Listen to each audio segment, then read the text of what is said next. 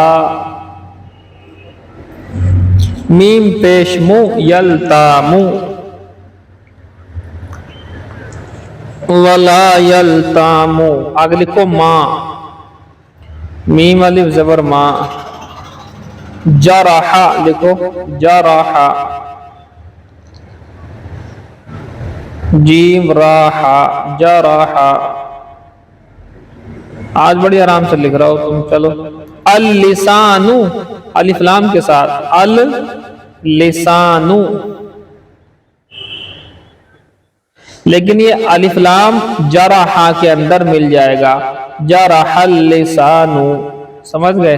ہاں جرح اللسانو، اب مل گیا نا لام میں، اس میں پیچھے سے ہاں میں، ولا یلتام ما جرح اللسانو۔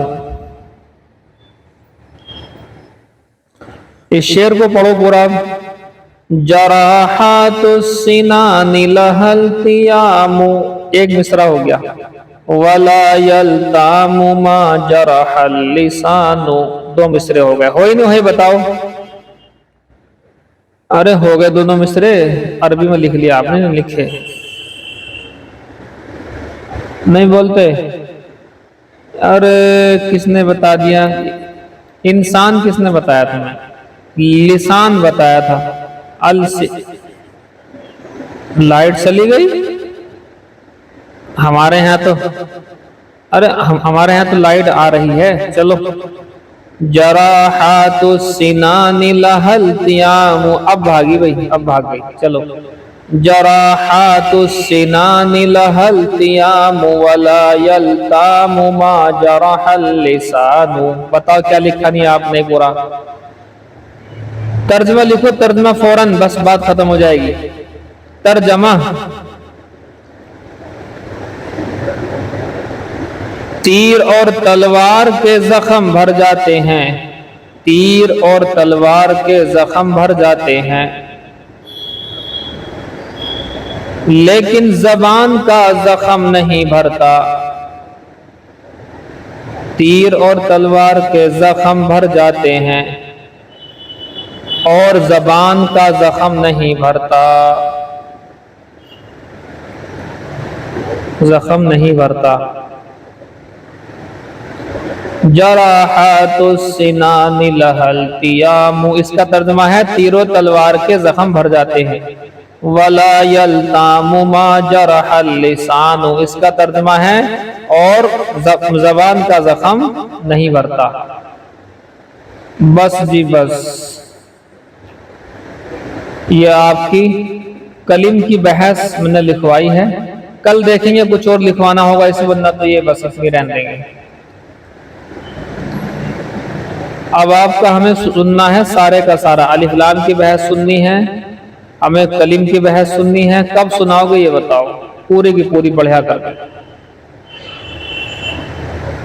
کل سنیں گے کل، اور سنو کل کو ہے بدھ، کل بدھ میں تمہاری الف لام کی بحث اور کلم کی بحث پوری سنی جائے گی، پرسوں ہے جمعرات، جمعرات میں ساری سنی جائے گی، وہاں سے علم نحو کے کیا تھا مقام سے، علم نحو کے مقام سے لے کر کے کلم کی بحث تک وہ سنا جائے گا جمعرات میں۔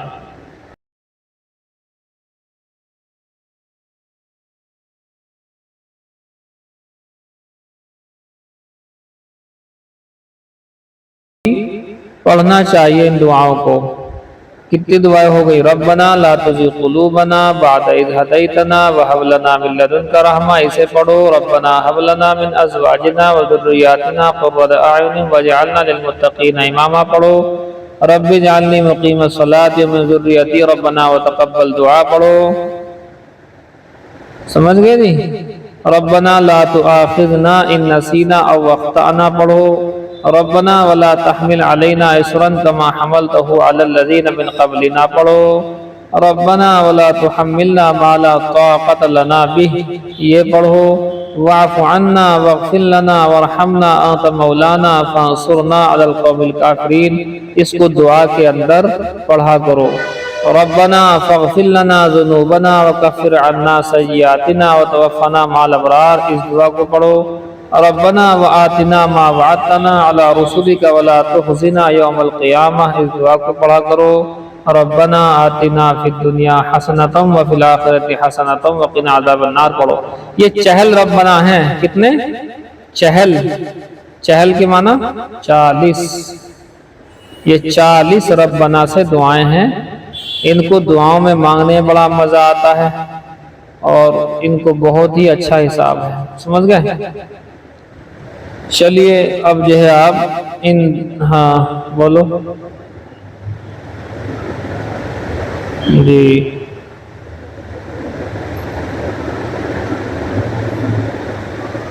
دیکھو آواز میں صاف نہیں آئی۔ اللہم، اس کو آپ اس طرح سے پڑھو، یا مصرف القلوب صرف قلوبنا علی طاعتک، یا مقلب القلوب ثبت قلبی علی دینک، یا صرف قلبی آ جائے گا پیچھے والوں کو، دو طرح پڑھ سکتے ہیں، یا مصرف القلوب صرف قلبی علی طاعتک، اسی کو اس طرح پڑھ سکتے ہیں، یا مصرف القلوب صرف قلوبنا علی طاعتک، دو طرح جائز ہے۔ آگے چلو، یا مقلب القلوب ثبت قلبی علی دینک، اس طرح پڑھ لو، یا مصرف القلوب ثبت قلوبنا علی دینک۔ یہ چار میں نے آپ کو جو ہے ان جو اس دعا کو 4 ڈھنگ سے پڑھ دیا، سب طرح سے جائز ہے، ٹھیک ہے نہیں؟ اللہم مصرف القلوب یہ بھی پڑھ سکتے ہیں، معنی لگ بھگ ایک سے رہ جاتے ہیں، لیکن حدیث میں یہ ہیں الفاظ، یا مصرف القلوب یا مقلب القلوب، اس طرح کے الفاظ ہیں، بہت بہترین دعائیں ہیں، اسے پڑھا کرو، دعا مانگنے میں پڑھا کرو، دعا مانگنے میں۔ یا حی یا قیوم برحمتک استغیث، یہ پڑھا کرو۔ اصلح لی شأنی کلہ ولا تکلنی الی نفسی طرفۃ عین، اس دعا کو پڑھا کرو۔ اللہم انک عفو تحب العفو فاعف عنا یا کریم، اسے پڑھ لو۔ یہ دعائیں میں نے آپ کو بہت ساری ذکر کر دی ہیں، صرف نہیں بھائی، دیکھو صحیح بتا رہا ہوں، صحیح طرح پڑھو، صرف بتایا میں نے، ادھر ثبت بتایا ہے، ادھر صرف بتایا ہے، جیسے الفاظ بتائے جا رہے ہیں ویسے پڑھو، کیونکہ الفاظ اگر آپ الٹا پلٹی کرو گے معنی چینج ہو جاتے ہیں، سمجھ گئے؟ یا مصرف القلوب صرف قلبی علی طاعتک، یا مقلب القلوب ثبت قلبی علی دینک، ایک تو یہ ہے۔ دوسرا ڈھنگ، یا مصرف القلوب صرف قلوبنا علی طاعتک، یا مصرف القلوب ثبت قلوبنا علی دینک، سب طرح صحیح ہے۔ یا اس طرح پڑھ لو، اللہم مصرف القلوب صرف قلبی، وہ خالی اللہم پڑھ جائے گا، باقی سب وہی ہے۔ نہیں سمجھ میں آئی بھی؟ دیکھو مجھے کم بولنا ہے اصل میں تھوڑا سا ہلکا بولنا چاہ رہا ہوں، ابھی اتنا دم نہیں ہے طبیعت کی خرابی کی وجہ سے۔ آپ تھوڑا سا یہ دیکھو، مشکات کھولو، بسم اللہ الرحمن الرحیم، مشکات شریف کھولیں جی، مشکات المصابیح، خطیب تبریزی رحمت اللہ علیہ۔ دیکھیے اب آپ، باب ما تجب فیہ الزکاۃ، یہ باب ہے اس بارے میں کہ جس میں زکوٰۃ واجب ہو جاتی ہے، یہ باب ہے اس بارے میں کہ جس میں زکوٰۃ واجب ہو جاتی ہے۔ بھئی زکوٰۃ کس کس چیز میں واجب ہوتی ہے، اس کو آپ دیکھو تھوڑا سا پہلے۔ دیکھیے اصل تو 4 قسم کے مالوں پر زکوٰۃ فرض ہوتی ہے، نوٹ کر لیو، حاشی میں بھی ہیں یہ باتیں، مگر عربی حاشیہ ہوتا ہے اللہ نے آپ کو اگر سمجھ دی ہے عربی کی تو حاشیہ دیکھ لیا کرو، نہ تو اردو میں جو ہے سائیڈ میں کچی پینسل سے لکھ لو، یا کاپی بنائی ہوگی، میں نے بتایا تھا ہر کتاب کی 5 والی ایک کاپی اس کے ساتھ رکھا کرو، یہ قیمتی باتیں رہ جائیں گی۔ شریعت میں 4 قسم کے مالوں پر زکوٰۃ فرض ہوتی ہے۔ نمبر 1، سائمہ جانوروں پر۔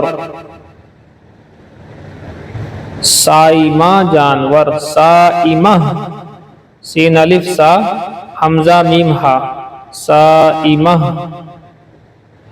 نہیں لکھا جی، آواز نہیں آ رہی آپ لوگوں کی، لکھ لیا؟ سائمہ جانوروں پر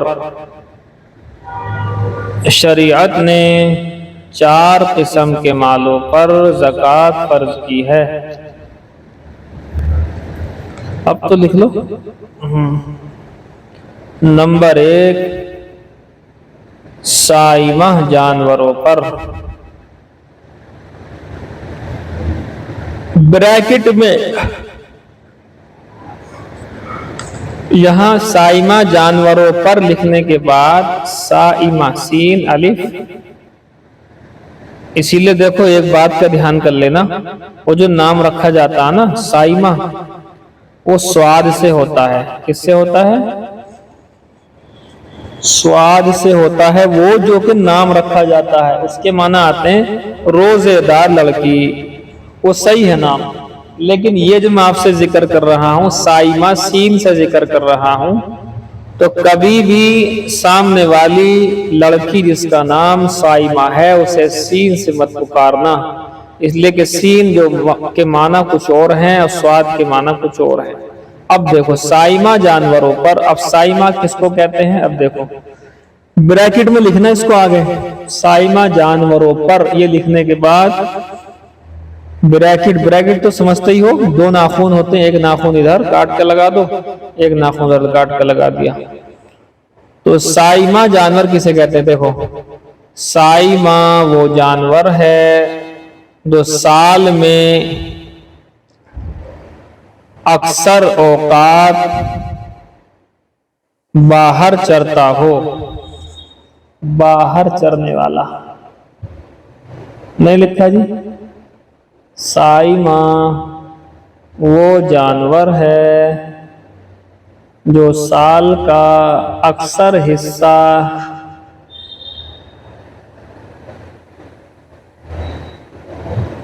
باہر چرتا ہو۔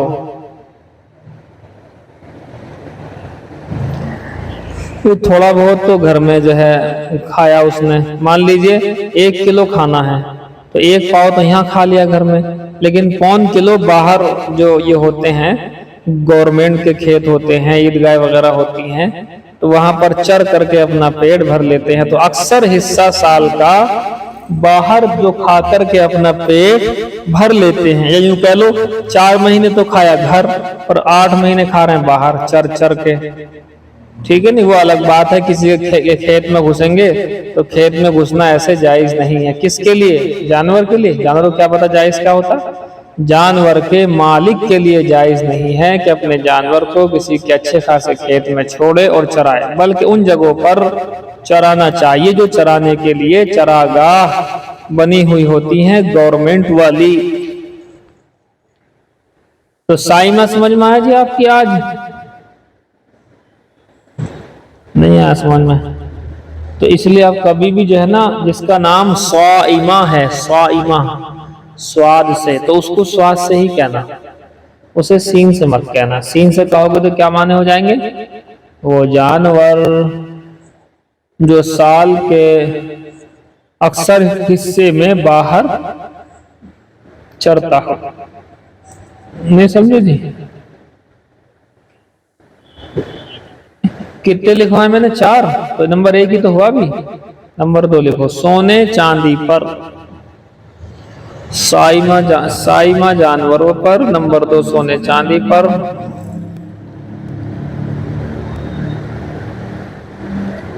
اسی میں لکھو سونے چاندی کیش، روپیہ پیسہ سب لکھ لو اس میں، کیونکہ پہلے زمانے میں سونے چاندی ہوتے تھے، وہ یہی تو ہوتے تھے جو ہم کرنسی استعمال کر رہے ہیں، نوٹوں کی جگہ سونے چاندی کے سکے ہوتے تھے، اسی سے لین دین ہوا کرتا تھا۔ سونے چاندی پیسہ کیش، سونے چاندی اور پیسے پر، سونے چاندی اور پیسے پر کتنے ہو گئے جناب؟ 2 ہوئے؟ تو بتاؤ، 2 ہی لکھے ہم نے، میں نے 2 ہی لکھوا دی؟ ارے 2 لکھوائے ہیں تو نمبر 3 لکھو۔ تجارتی مال پر، تجارتی مال اور سامان پر، تجارتی مال سامان اور زمین پر لکھ لو، تجارتی مال اور سامان اور زمین پر۔ کیا مطلب ہے اس کا؟ جو بھی تجارت کے لیے آپ نے خریدا ہوا ہے، چاہے وہ آپ نے مال خریدا ہو بیچنے کے لیے، جیسے کہ دکانداروں کے ہاں پرچون کی دکان میں جو مال رکھا ہے یہ سب کیا ہے؟ یہ تجارتی مال ہے، بیچنے کے لیے ہے، ٹھیک؟ میڈیکل اسٹور پر کیا ہے؟ یہ تجارتی مال ہے، بیچنے کے لیے ہے۔ پلاٹ لیا ہے، پلاٹ بزنس کی نیت سے، تجارت کی نیت سے، تو یہ کیا ہے؟ یہ تجارتی مال ہے۔ سمجھ گئے بات نہیں آپ؟ تجارتی مال جو بھی آپ کا ہے ان سب کے اوپر زکوٰۃ واجب ہوگی۔ چلو آگے نمبر 4 لکھو۔ کھیتی اور درختوں کی پیداوار پر،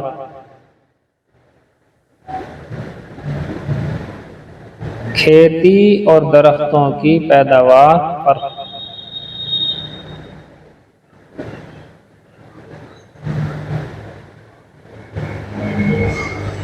لیکن فقہائے کرام، لیکن فقہائے کرام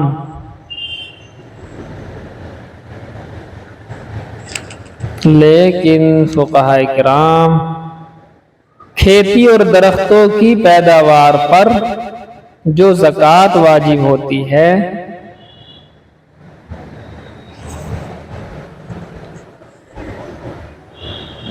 اس کو عشر کہتے ہیں۔ بس موطا امام مالک میں اسی کو یاد کر لینا۔ ایک مسئلہ جو ابھی آپ نے سنایا نا پورا، اسے تو ذہن میں رکھنا ہی ہے۔ یہ جو بڑی چادر ہے ایکسٹرا والی، فالتو والی، جو سب سے اوپر بچھائی جاتی ہے میت کو بے پردگی سے بچانے کے لیے، یہ چادر کی جگہ، اس چادر کی جگہ بہت سے حضرات یہ کرتے ہیں جہالت میں، سورہ یاسین لکھی ہوئی کالے رنگ کی ہوتی ہے وہ چادر، یا آیت الکرسی لکھی ہوئی ایک ہوتی ہے چادر بنی ہوئی موٹی سی، وہ بچھا دیتے ہیں اوپر، یا قل هو اللہ احد برب الفلق قل یا الکافرون برب الناس، یہ چاروں قل لکھے ہوئے ہوتے ہیں۔ تو اس طرح کی چادر عام طور پر بلیک رنگ کی ہوتی ہو، عام طور پر جو چادریں جن پر کلام پاک کی آیت سورت یا کوئی دعا لکھی ہو وہ نہیں بچھائی جائے گی، وہ ناجائز ہے، وہ بدعت ہے۔ صرف اور صرف آپ سفید رنگ کی چادر نارملی آپ اس کو بچھا سکتے ہیں، اور بھی رنگ کی بچ سکتی ہے، لیکن عام طور پر چونکہ ہمارے ہاں سفید رنگ کا ہی ہوتا ہے کفن، اور ہونا بھی چاہیے۔ تو آپ سمجھ گئے آپ بات؟ جتنی چادریں جن پر لکھا ہوا ہوتا ہے کلمہ، اس پر آیت الکرسی لکھی ہوئی ہوتی ہے، کبھی سورہ یاسین لکھی ہوئی ہوتی ہے، کبھی چاروں قل لکھے ہوئے ہوتے ہیں، اس طرح کی کوئی بھی چادر مردے کے اوپر والی چادر کی جگہ نہیں ڈالی جائے گی، یہ ناجائز اور بدعت ہے۔ نہیں سمجھے جی آپ لوگ؟ بس یہی آپ کا بس رہنے دو، ذرا سا آپ کو میں بخاری شریف دینا چاہ رہا ہوں، آپ بخاری شریف پڑھیں۔ ہاں پوچھو، سوال پوچھو۔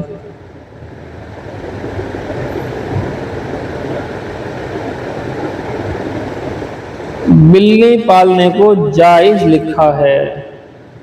دارال علوم دیوبند میں جو فتویٰ لیا گیا ہے، بلی پالنے کو جائز پر فتویٰ دیا ہے انہوں نے۔ جی آپ واٹس ایپ کھولو، ایک فتویٰ تو میں نے بھیجی دیا آپ کو، یہ فتویٰ اور دیکھ لو۔ بلی پالنا کس طرح جائز ہے؟ اس کو کھانا بھی کھلانا پڑے گا، اگر اس کو کھانا نہیں کھلایا، باندھ کے رکھا، وہ مر گئی تو مسلم شریف کی روایت ہے کہ ایک نمازی عورت نے بلی کو باندھ کے رکھا، کھانا نہیں دیا، وہ مر گئی تو اس کا انتقال ہونے کی وجہ سے اسے جہنم میں جانا پڑا۔ ٹھیک ہے جی، تو دیکھو سہس پور والے، دیکھو ایک فتویٰ اوپر بھیجا میں نے، کیا تھا اوپر والا فتویٰ؟ میت کو کیسے دینا ہے کفن۔ یہ یاد کرنے کی بات ہے آپ کے لیے بہت قیمتی، میت کو کفن والا مسئلہ بڑی غلطی کرتے ہیں اس میں لوگ باغ۔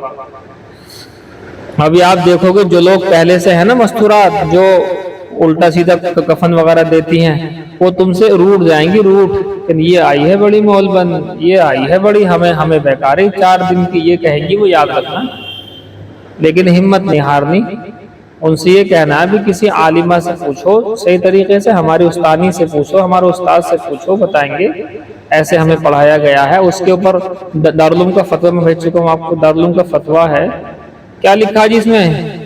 گھر میں بلی پالنا جائز ہے بشرطے کہ اس کے کھانے پینے کا خیال رکھا جائے، اور بلی پالنا کیا سنت ہے، اور حضور صلی اللہ علیہ وسلم کو کیا بلی پسند تھی، اس بارے میں کتابوں میں صراحت نہیں مل سکی۔ یعنی لفظ سنت تو استعمال نہیں کرنا چاہیے کہ یہ جو بلی پالنا سنت ہے، یہ تو نہیں کہنا چاہیے، بس اتنا کہیں جائز ہے۔ اگر اس کے کھان پان کا صحیح استعمال ہوتا ہے، یہ تو ہو گیا مسئلہ۔ اب اس میں نیا مسئلہ آپ کے سامنے پیش کرتے ہیں ہم۔ نیا مسئلہ یہ ہے، آج کل بلی کو اس طرح سے پالا جا رہا ہے شوقیہ، کہ جو 36,000 کی بلی، 20,000 کی بلی، 10,000 کی بلی گھر لے کر کے آ رہے ہیں، تو بلی پالنا تو جائز ہو گیا، لیکن یہ فضول خرچی کہاں سے جائز ہوگی؟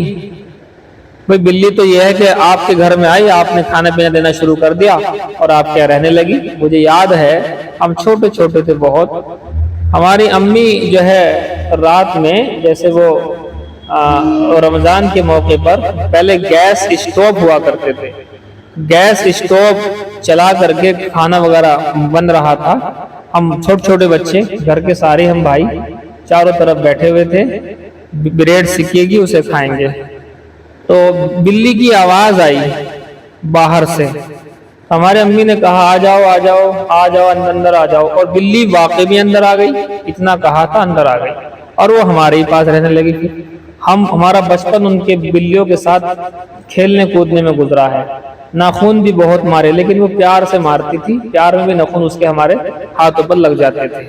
تو اب دیکھو بلی آ گئی، بلی پال لی، کیا دقت ہے؟ مگر پھر آپس میں جھگڑے ہوئے، اختلافات ہوئے، ہماری بلی کسی گھر میں گئی، کسی کا کچھ کھا لیا، تو وہ جو ہے بولتا تھا کہ بلی پالتے ہیں، اور بلی جو ہے ہمارے گھر کھا گئی، یہ کھا گئی۔ بہرحال بلی ہم نے پھر ایک گاڑی میں رکھوا کر کے کہیں بھیج دی تھی، اس کے بعد بھی ان میں سے ایک جو ہے گھومتی پھرتی ڈھونڈ ڈھانڈ کر کے ہمیں واپس جو ہے پہنچ گئی تھی۔ ابھی بھی ایک بلی ہے گھر میں وائٹ کلر کی۔ تو بلی پالنے کا مطلب یہ نہیں ہے کہ آپ 36,000 روپے اور 50,000 روپے کی بلی لاؤ، یہ ہے فضول خرچی۔ بلی پالنے کا بس مطلب یہی ہے، جو بلیاں گھوم رہی ہیں آپ کے گاؤں شہر علاقے، آپ کے محلے، آپ کے گھروں میں، انہیں کھانا پانی دیتے رہو، وہ خود ہی آپ سے پھر لگاؤ رکھے گی، آپ اسے ہاتھ میں پکڑیں گے تو نہیں بھاگے گی۔ اب یہ مطلب تھوڑی ہے کہ دلی جاؤ، لال قلعے گئے، وہاں سے 50,000 کی بلی، 20,000 کی بلی، یہ جو ہے حالانکہ بلی کا بیچنا خریدنا جائز ہے، حالانکہ بلی کا بیچنا خریدنا جائز ہے، لیکن ہم یہ کہتے ہیں کہ بھئی 50,000 کی بلی لانے کی ضرورت کیا ہے، گھر میں ویسے پال لو۔ تو یہ ہے جی بات، بس باقی آپ کا سوال یہ ہے کہ جائز ہے بلی پالنا، بلی بیچنا بھی جائز ہے، بلی پالنا بھی جائز ہے۔ چلیے جی بتائیں۔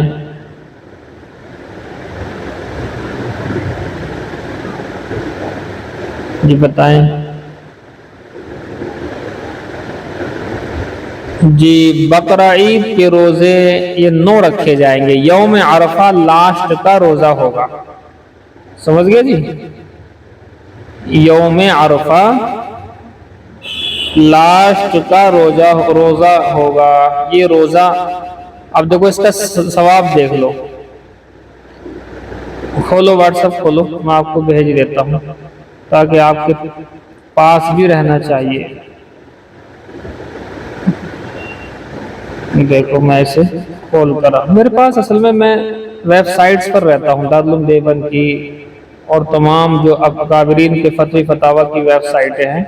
میرا رات دن چونکہ رہنا ہوتا ہے اس کے اوپر، تو میرے لیے فتویٰ ایک دم سے دینا آپ لوگوں کو بڑا میرے لیے اللہ نے آسان کر دیا. جن مسئلوں کو ڈھونڈنے میں دن لگ جاتے ہیں، دن، وہ ہم اتنی دیر میں آپ کو دے دیتے ہیں. جتنی دیر میں بات چیت چل رہی نا، اتنی دیر میں ہم نے نکال کر آپ کو بھیج دیا ہے. پڑھو. ذی الحجہ کے روزے کی فضیلت. جواب: ذی الحجہ کی ابتدائی 10 ایام بڑی فضیلت کے حامل ہیں. بعض مفسرین نے قرآن کریم کی سورہ فجر کی آیت کریمہ وَلَيَالٍ عَشْرٍ کی تفسیر میں لکھا ہے کہ اس آیت میں جن 10 راتوں کی قسم کھائی گئی ہے اس سے مراد ذی الحجہ کی ابتدائی 10 راتیں ہیں. ان ایام میں نیک اعمال کرنے کی ترغیب دی گئی ہے اور ان دنوں کی فضیلت، عبادت کی بہت زیادہ فضیلت احادیث میں بیان کی گئی ہے.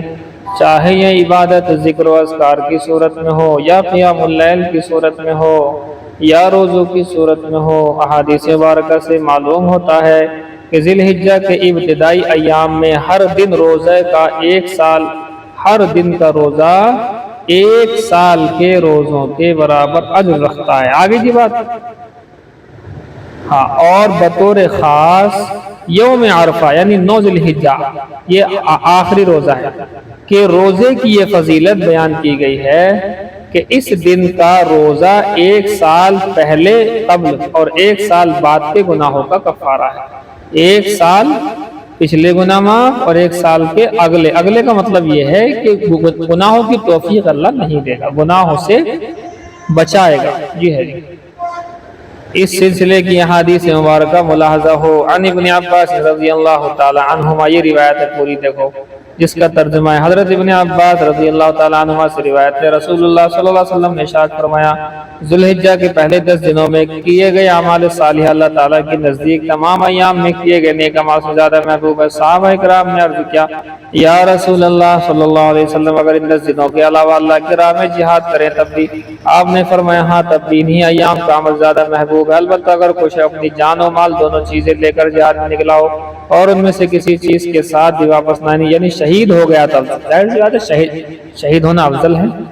اب کئی روایتیں، حضرت ابو قتادہ سے روایت ہے، نبی کریم صلی اللہ علیہ وسلم نے ارشاد فرمایا مجھے اللہ تعالیٰ سے امید ہے کہ عرفے کے دن کا روزہ یعنی 9 ذی الحجہ والا آخری روزہ 1 سال پہلے اور 1 سال بعد کے گناہ کے معاف، 1 سال پہلے اور 1 سال بعد کے گناہ معاف فرما دے. حضرت ابو ہریرہ سے روایت، نیچے دیکھو روایت، نبی کریم صلی اللہ علیہ وسلم نے فرمایا اللہ کی نزد ذی الحجہ کے پہلے 10 دنوں کی عبادت تمام دنوں کی عبادت سے زیادہ پسندیدہ ہے. ان ایام میں یعنی ذی الحجہ کے پہلے 10 دنوں میں 1 دن کا روزہ پورے سال کے روزوں کا اور رات کا قیام شب قدر، یہ ڈھونڈ رہا ہوں دیکھو یہ آگے بات، رات کا قیام شب قدر کے قیام کے برابر ہے. تو شب قدر لوگ ڈھونڈتے رہتے ہیں، اور رمضان میں 21 میں ہے، 23 میں ہے، 25 میں ہے، 27 میں ہے، 29 میں ہے، کون سی میں ڈھونڈتے رہتے ہیں لوگ. اور یہاں بالکل صاف لکھا ہوا ہے کہ یہ ذی الحجہ کی راتوں میں عبادت کرنا یہ شب قدر میں عبادت کرنے کے جیسا ہے. سمجھ گئے جی؟ اب بتاؤ کیا سمجھ میں نہیں آیا آپ کی اتنی وضاحت سے ہم نے دے دیا آپ کو ہے جی. یہ موطا امام محمد کا سبق کی جگہ آج آپ نے سوالات کر لیے. اور تو کوئی سوال نہیں بتائیں جی؟ اور تو کوئی سوال نہیں؟ مجھے بس 5 منٹ دے دو جی.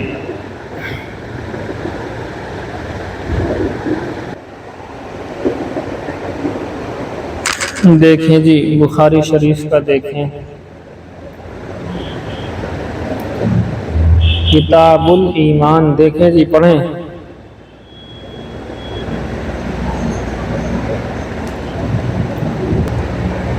بسم اللہ الرحمن الرحیم۔ کتاب الایمان۔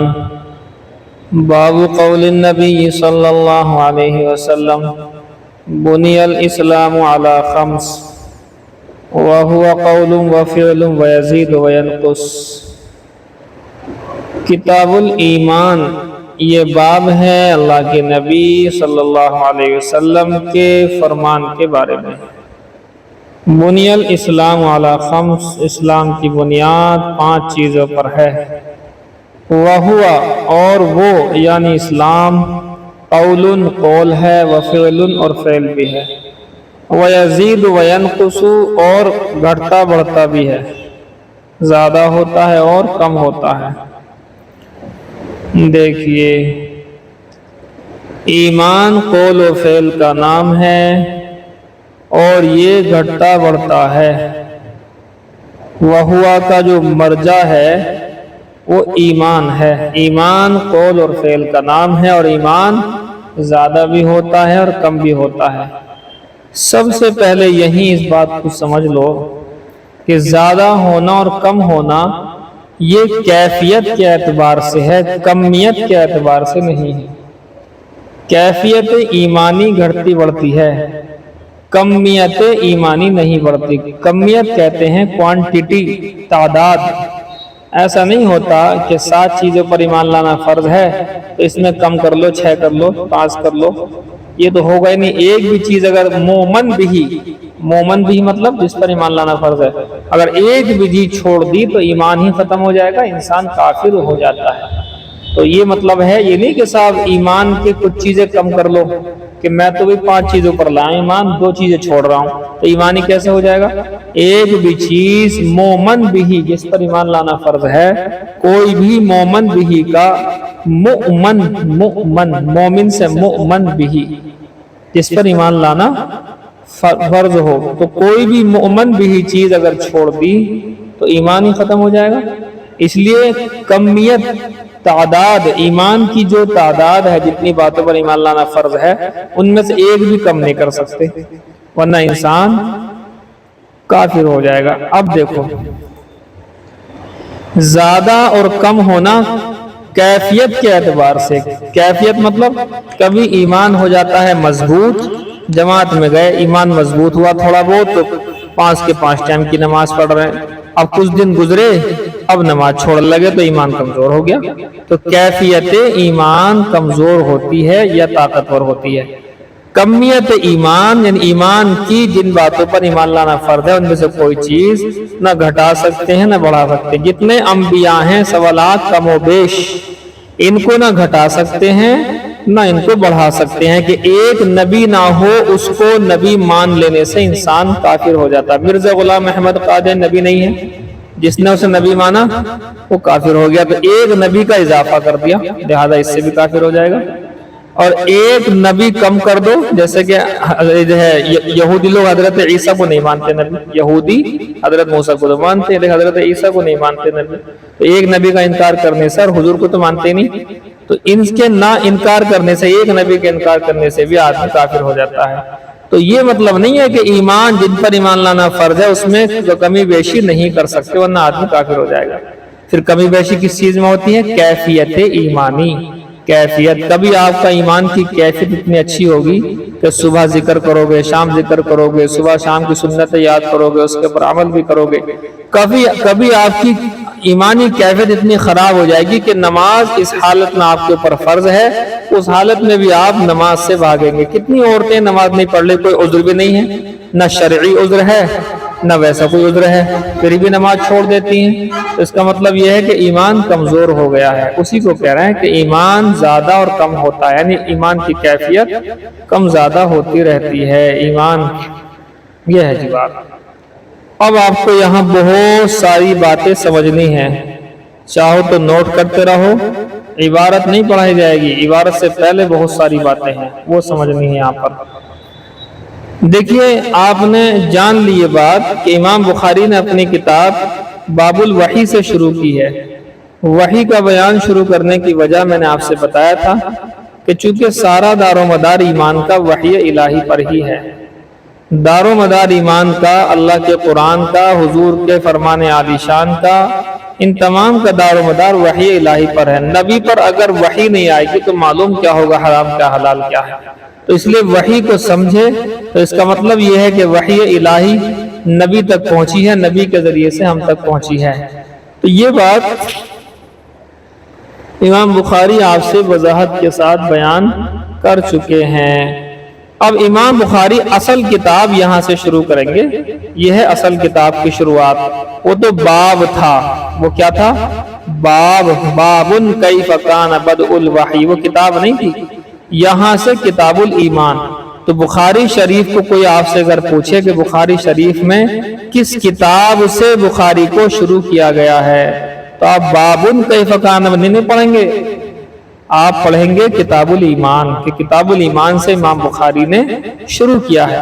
جب کوئی یہ پوچھے کہ امام بخاری نے کون سی حدیث سے اپنی کتاب کو شروع کیا ہے، تب آپ کہیں گے کہ وحی کا باب لائے ہیں، اور وحی کے باب میں انما الاعمال بالنیات والی روایت سے امام بخاری نے بخاری شریف کو شروع کیا ہے۔ یہ جوابات الگ الگ ہونے چاہیے۔ کبھی آپ سے کوئی پوچھے کہ بخاری شریف میں پہلی کتاب کون سی ہے، آپ کہیں گے وحی کا بیان، غلط جواب، بلکہ کتاب الایمان۔ جب کوئی آپ سے پوچھے کہ امام بخاری نے سب سے پہلے کس بات کو بیان کیا ہے، اب کہیں گے سب سے پہلے امام بخاری نے وحی کا بیان کیا ہے۔ سمجھ گئے جی آپ بات؟ دیکھیں اب کمال کی بات دیکھیں آپ، امام بخاری رحمۃ اللہ علیہ نے کتاب الایمان کو شروع میں کر دیا ذکر، یعنی کتاب کے نام سے جو ہے پہلی کتاب شروع ہو رہی ہے، تو کتاب الایمان پہلی کتاب ہے، اور آخر جہاں ہوتا ہے وہ کتاب التوحید۔ تو پہلی کتاب کتاب الایمان، دوسری کتاب کتاب التوحید، دونوں طرف توحید اور ایمان کا بیان ہے، آخر میں بھی اور شروع میں بھی۔ بیچ میں کچھ باتیں ہیں، وہ نماز کی ہیں، روزے کی ہیں، زکوٰۃ کی ہیں، اور بھی ہیں، انبیاء کے مناقب ہیں، صحابہ کے فضائل ہیں، نکاح کا بیان ہے، مزارعات مساقات، کھیتی کو سیراب کرنے، کھیتی پر بٹائی پر لینے لوانے کا بیان ہے، جہاد کا بیان ہے، مغازی حضور صلی اللہ علیہ وسلم نے کتنے جہاد کیے ہیں، غزوہ احد کیسے ہوا، بدر کیسے ہوئی، غزوہ خندق کیسے ہوئی، اور باقی جو جہاد ہیں، فتح مکہ کیسے ہوا، موتا کیسے، وہ تمام باتیں آ جائیں گی آپ کی۔ یہ باتیں ہیں جی، دیکھیے جی، چلیے اب آپ کو جو ہے دیکھیے ایمان کی سزا اور کیا نام جزا، سزا تو ہوتی ہے غیر ایمان کی، کفر و شرک کی سزا ہوتی ہے، تو ایمان کی جزا اور بدلہ ابدی جنت ہے، ہمیشہ ہمیش کی جنت ہے، اور شرک و کفر کا بدلہ، کفر و شرک کا بدلہ سزا ابدی جہنم ہے۔ یہ حقیقی ہے، مطلب کہ کتنا ہم نے 60-70 سال اگر ایمان پر باقی رہے، ایمان پر خاتمہ ہو گیا، ایمان پر ہی خاتمہ ہو جائے، بس آخری وقت میں ایمان ہو تو انشاءاللہ ہمیشہ کی جنت مل جائے گی۔ لیکن اگر آخری وقت سے پہلے ایمان ختم ہو گیا یا پوری زندگی کفر و شرک میں گزاری تو لہذا اس کو جنت نہیں ملے گی، جہنم ملے گی۔ اچھا جی، چلیے یہ ہو گیا جی آپ کا ایمان کے لغوی معنی لکھیں آپ۔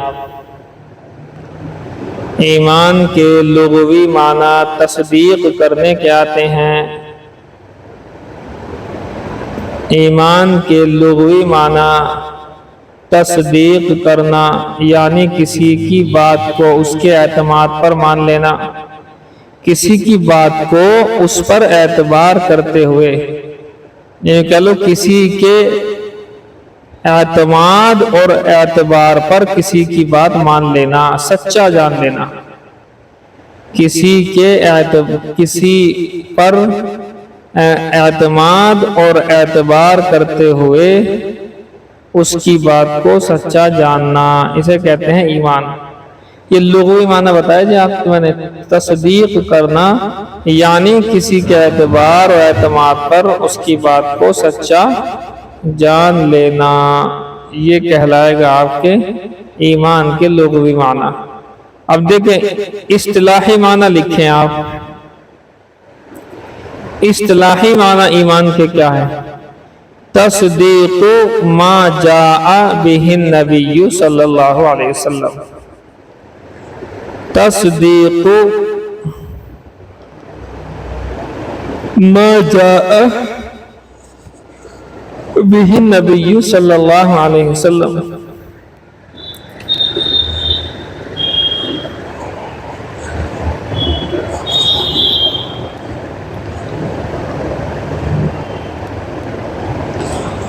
اس کا ترجمہ لکھو۔ ایمان کے اصطلاحی معنی ہیں ان باتوں کی تصدیق کرنا جن کو اللہ کے نبی صلی اللہ علیہ وسلم لائے، ان تمام باتوں کو سچا جان لینا جو نبی صلی اللہ علیہ وسلم نے ہمیں بتائی ہیں۔ اپنے الفاظ میں لکھ لو اس طرح کی بات، سمجھے نہیں؟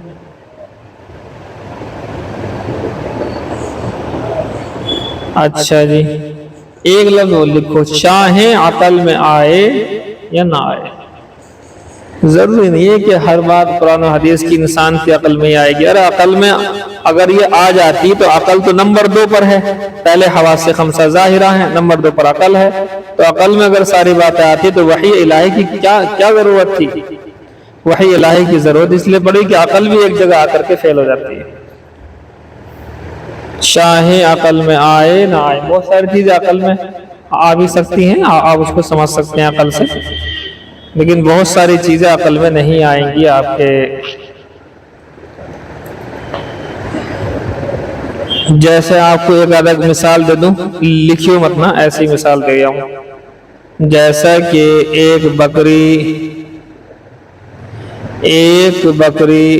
کنویں میں گر کر کے مر گئی، پھل گئی، پھوٹ گئی، تو اصول یہ ہے کہ پہلے اس بکری کو باہر پھینکو، باہر بکری نکالنے کے بعد 200 ڈول کھینچ لو، جیسے ہی 200 ڈول پانی کھینچا جائے گا تو کنواں بھی پاک ہو جائے گا، کنویں کی رسی بھی اپنا پاک ہو جائے گی، کنویں کی منڈیر بھی آپ پاک ہو جائے گی، الگ سے کرنے کی ضرورت نہیں ہے۔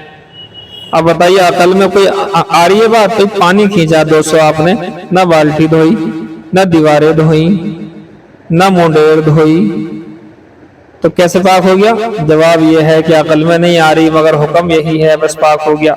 تو عقل میں آئے یا نہ آئے، اس کی مثالیں آپ کو میں نے شاید اب سے پہلے بھی دی ہیں۔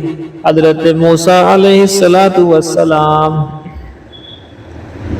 حضرت موسیٰ علیہ السلام بنی اسرائیل کو لے کر کے چلے، آگے ٹھاٹے مارتا سمندر ہے، پیچھے فرعون کا لشکر ہے، ادھر بھی مرنا ادھر بھی مرنا۔ اب اللہ کا حکم آیا کہ موسیٰ تم لاٹھی مارو پانی کے اوپر۔ اب عقل یہ کہتی ہے کہ لاٹھی تو فرعون کے سر پر لگنی چاہیے، تب تو بات بنے گی، پانی پر لاٹھی مارنے سے کیا ہو جائے گا؟ لیکن عقل ایک طرف اور اللہ کا حکم ایک طرف، لہذا اسی اعتبار سے اللہ کے حکم کو ایک طرف رکھتے ہوئے حضرت موسیٰ علیہ السلام نے اللہ کی بات کو مانا اور کہا کہ ٹھیک ہے، میں اللہ کی بات مانوں گا، عقل میں آئے نہیں آئے۔ دوسرا واقعہ بتایا تھا، 70,000 جادوگر ہیں، سب کے ہاتھوں میں رسیاں، ایسا جادو کیا کہ وہ رسیاں سانپ کی شکل اختیار کر کے سانپ جیسی لگنے لگی، اور وہ سارے کی ساری ان کی طرف آ رہی۔ حضرت موسیٰ، اب عقل یہ کہتی ہے کہ لاٹھی اٹھا لو، اس لیے کہ لاٹھی سے سانپ کو مارنا ہے، تو ساری دنیا کی عقل کہے گی کہ لاٹھی اٹھا کر کے سانپوں کو مارنا شروع کرو، جتنے مار سکتے ہو، لیکن اللہ کا پیغام کہتا ہے موسیٰ لاٹھی زمین پر ڈالو۔ اب حضرت موسیٰ نے عقل کی بات چھوڑی، اللہ کا حکم مانا، لاٹھی حضرت علیہ السلام نے لاٹھی نیچے ڈالی، اور حضرت موسیٰ نے جب دیکھا کہ لاٹھی نیچے گرنے کے بعد بڑا اژدہا بن گیا، اور یہ بڑا اژدہا ساری کی ساری سانپ بنی ہوئی رسی کو کھا گیا، ڈنڈوں کو کھا گیا جو سانپ کی شکل میں آ رہے تھے۔ یہ مثالیں بھی اسی کی ہیں۔ آگے دیکھیں جی، تو ایمان کی لغوی تعریف تصدیق کرنا، یعنی کسی کے اعتبار اور اعتماد پر اس کی بات کو سچا مان لینا۔ اصطلاحی تعریف تصدیق ما جاء به نبی صلی اللہ علیہ وسلم، ان باتوں کی تصدیق کرنا جس کو نبی صلی اللہ علیہ وسلم لائے ہیں، خواہ عقل میں آئے یا نہ آئے۔ یہ ہے جی۔ چلیے دیکھیے، عقائد ایمان میں جو جس کو امور ایمان کہتے ہیں، امور ایمان اصل میں عقائد ایمان کہلاتا، عقائد اسلام، اسلام کے عقائد کو مان لینے کا نام ہی تو ایمان ہے۔ یہ عقیدے کتنے ہو سکتے ہیں؟ جی عقیدے کتنے ہو سکتے ہیں بتاؤ؟ آپ نے بہشتی زیور کے اندر عقیدے پڑھے ہیں، کتنے پڑھے ہیں؟ شروع میں ہے بہشتی زیور میں عقائد کو پھیلایا گیا ہے، عقیدے پھیلانے میں کتنے بن گئے یاد ہے جی؟ 50 بہشتی زیور میں 50 عقیدے لکھے ہوئے ہیں، لیکن یہ پھیلایا گیا ہے ان کو۔ اگر ان 50 عقیدوں کو سمیٹ دیا جائے تو یہ کل 6 عقیدے بن جاتے ہیں۔ سارے عقیدوں کو سمیٹا جائے گا تو 6 عقیدے ہوں گے۔ وہ کون سے ہیں؟ آمنت باللہ وملائکتہ وکتبہ ورسلہ والیوم الآخر والقدر خیرہ وشرہ من اللہ تعالی والبعث بعد الموت۔ پہلا اللہ پر ایمان لانا، دوسرا وملائکتہ یعنی فرشتوں پر ایمان لانا، اور اس کے بعد نمبر 3 پر وکتبہ اللہ کی کتابوں پر، ورسلہ اس پر تمام کے تمام رسولوں پر، اور والیوم الآخر اور قیامت کے دن پر۔ دیکھو لفظ قیامت کا دن اور لاسٹ میں آئے گا مرنے کے بعد دوبارہ اٹھایا جانا، والبعث بعد میں، یہ دونوں ایک ہی ہے اصل میں۔ تو یہ ہو گئے جی 5 ہو گئے۔ والقدر خیرہ وشرہ من اللہ تعالی، اچھی بری تقدیر کا تعلق اللہ ہی سے ہے۔ کتنے ہو گئے جی؟ 6 ہو گئے۔ تو اگر ان 50 عقیدوں کو سمیٹا جائے گا تو وہ 6 عقیدوں کے اندر آ جائیں گے، اور اگر ان 6 عقیدوں کو بھی سمیٹا جائے تو پھر 2 عقیدے آ جائیں گے۔ پہلا ہے لا الہ الا اللہ، دوسرا ہے محمد رسول اللہ، 2 بن جائیں گے۔ اگر اور سمیٹا جائے تو اس کا مطلب یہ نہیں ان کا انکار کر رہے ہیں 50 کا ہم یا 6 کا ہم، نعوذ باللہ انکار نہیں، تو انسان کافر ہو جائے گا۔ ان کو سمیٹا جائے کا مطلب یہ ہے کہ لا الہ الا اللہ میں سارے عقیدے آ گئے، محمد رسول اللہ میں بھی سارے کے سارے عقیدے آ چکے ہیں، اور اگر کم کرو گے تو لا الہ الا اللہ بچے گا۔ اس میں سارے عقیدے ہیں اندر۔ آپ لوگ تو پتہ نہیں لیپ ٹاپ استعمال کیا نہیں کیا کبھی، اگر لیپ ٹاپ کا بھی استعمال کیا ہو تو ہم چونکہ رات دن کرتے ہیں، اب بھی لیپ ٹاپ کھلا ہوا ہی ہے سامنے، لیپ ٹاپ سے ہم پڑھاتے ہیں، اتنی ساری کتابیں کیسے اٹھائے پھریں گے ہم؟ تو لیپ ٹاپ میں ایسا ہوتا ہے ایک جگہ پر کرسر رکھ دیتے ہیں، کرسر وہی گندا جس سے ہم ماؤس سے اسے گھماتے رہتے ہیں، تو جیسے اس پر رکھتے ہیں تو وہاں ایک پر رکھنے کے بعد کئی سارے آپشن کھلتے ہیں، اس کے بعد اور نیچے آئیں گے، ایک پہ دبا دو تو اور آپشن کھل جائیں گے۔ تو ایسے ایک کے اندر کئی آپشن ہوتے ہیں، 10 بھی ہوتے ہیں۔ ایسے ہی لا الہ الا اللہ کے اندر اگر گھسیں گے تو سارے عقیدے ہیں، اور اس کو جو ہے تھوڑا سا بڑا کرنا چاہیں گے تو لا الہ الا اللہ محمد رسول اللہ، کہ لا الہ الا اللہ اللہ سے متعلق جتنی باتیں ہیں وہ سب اس میں آ گئیں، محمد رسول اللہ سے متعلق جتنے عقائد ہیں وہ سب اس میں آ گئے۔ اور اگر آگے بڑھاؤ گے تو 6 ہو جائیں گے، آمنت باللہ ملائکتہ والا، اور آگے بڑھاؤ گے تو پھر بہشتی زیور کی یہی عقیدے پھیل کر 50 ہو جائیں گے۔ یہ ہے جی۔ تو 50 عقیدے بہشتی زیور میں، اسی کو مختصر کریں گے تو 6 بنیں گے، 6 کو مختصر کریں گے تو 2 بنیں گے، 2 کو مختصر کریں گے تو 1 بنے گا، لا الہ الا اللہ۔ نہیں سمجھے جی؟ اچھا جی، اب لکھیں اسلام کے لغوی معنی۔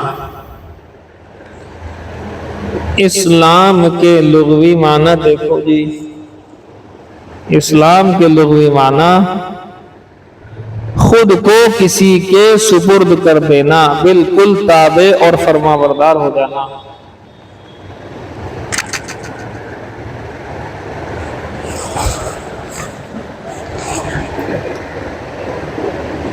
خود کو کسی کے سپرد کر دینا یعنی کسی کا تابع اور فرما بردار ہو جانا، یہ اسلام کے معنی ہے، لغوی معنی ہے۔ یہ آگے لکھو اسلام کے اصطلاحی معنی۔ اسلام کے اصطلاح شرعی، اصطلاح شرعی، شریعت میں اسلام کسے کہتے ہیں؟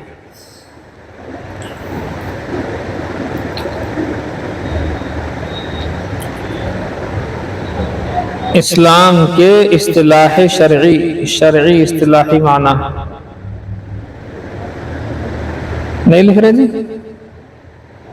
اللہ کی نازل کی ہوئی شریعت کو، اللہ کی نازل کی ہوئی شریعت کو اپنا دستور بنانا، دستور زندگی لکھو، اپنی زندگی کا دستور بنانا۔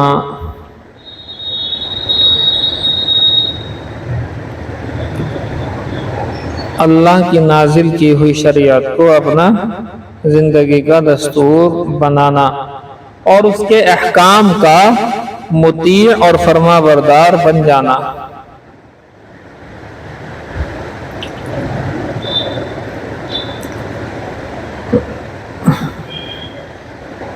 اسلام اور ایمان میں کیا فرق ہے؟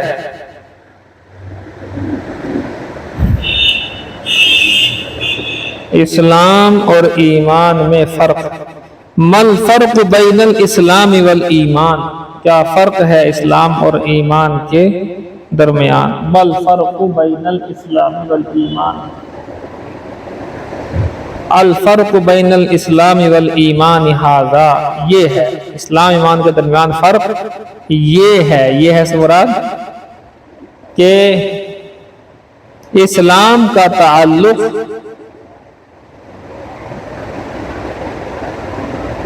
ان اعمال سے ہے جو اعضاء اور جوارح سے کیے جاتے ہیں، اعضاء اور جوارح سے کیے جاتے ہیں، جیسے زبان سے کلمہ شہادت پڑھنا، نماز پڑھنا، روزہ رکھنا، حج کرنا، زکوٰۃ دینا، پانچوں کیا اسلام کی بنیاد کہلاتے نا؟ یہ سارے کے سارے انسان کے اعضاء اور جوارح سے عمل میں آتے ہیں۔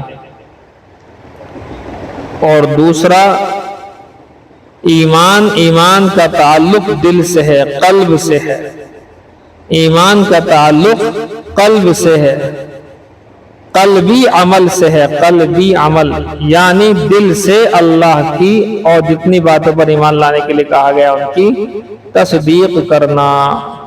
اس لیے آپ نے دیکھا ہوگا اقرار باللسان و تصدیق بالقلب، اور جو ایمان مجمل ہے آمنت باللہ کما ہوا باسمائہ و صفاتہ وقبلت جمیع احکامہ، اقرار باللسان و تصدیق بالقلب، تو دل سے ماننے کا نام ایمان ہے اور اعضاء اور جوارح سے اس کے مطابق عمل کرنے کا نام اسلام ہے۔ معلوم ہوا کہ اسلام باہر کی چیز ہے اور ایمان اندر کی چیز ہے۔ اسی کو حضرت علامہ انور شاہ کشمیری رحمۃ اللہ علیہ نے یوں فرمایا کہ اسلام باہر سے چل کر اندر پہنچتا ہے اور ایمان اندر سے چل کر باہر آتا ہے، یعنی راستہ ایک ہی ہے، ابتدا انتہا کا فرق ہے۔ یہ تھوڑا سا گہرا جملہ ہے، سمجھنا پڑے گا اس کو۔